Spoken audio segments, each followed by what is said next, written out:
Writings on the walls, as we use in modern day. Y'all heard that Right. phrase before, Oh right? yeah. Oh yeah.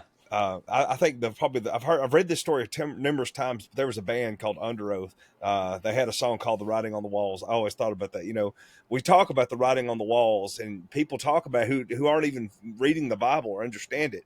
But this directly correlates and comes from this scripture out of Daniel. Yep. The writing on the walls. It's evident. It's clear. You can see it. It has meaning, and it changes your color if you understand it. Belshazzar here, he has a change of color, a change of posture. He has a different stance now that he's seeing this, and he doesn't necessarily know what it means.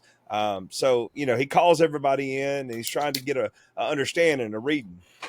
Do you think his grandfather told the stories, or everyone else told the stories of what happened to him in his life? I Yeah, do. because that was exactly where I was thinking whenever I Yeah. referenced our grandfather.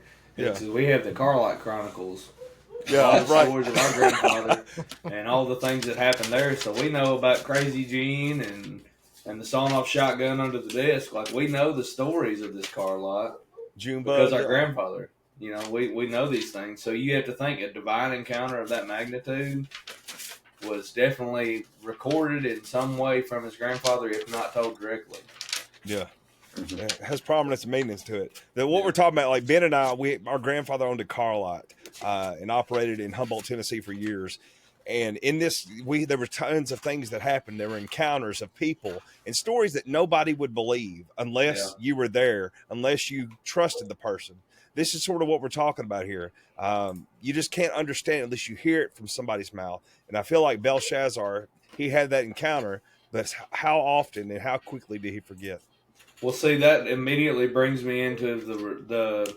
So he has this, all his enchanters and astrologers and everybody comes in to interpret the writing, and then Belshazzar says, "Whoever reads this writing and tells me what it means will be clothed in purple." So it's already, he knows that.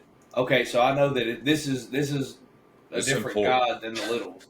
So Yeah. I know from my grandfather, I don't know that he's saying that. Sorry.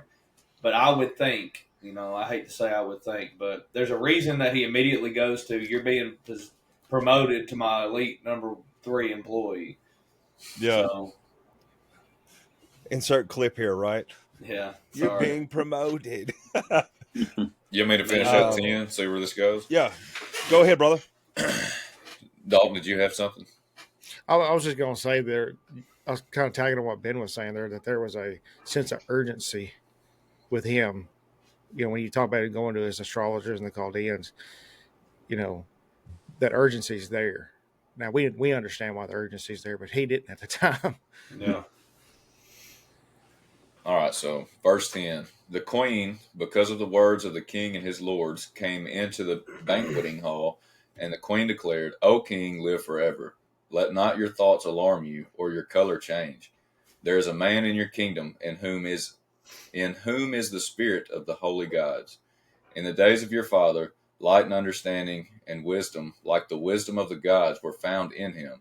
And King Nebuchadnezzar, your father the king, made him chief of the magicians, enchanters, Chaldeans, and astrologers, because an excellent spirit, knowledge, and understanding to interpret dreams, explain riddles, and solve problems were found in this Daniel, whom the king named Belteshazzar.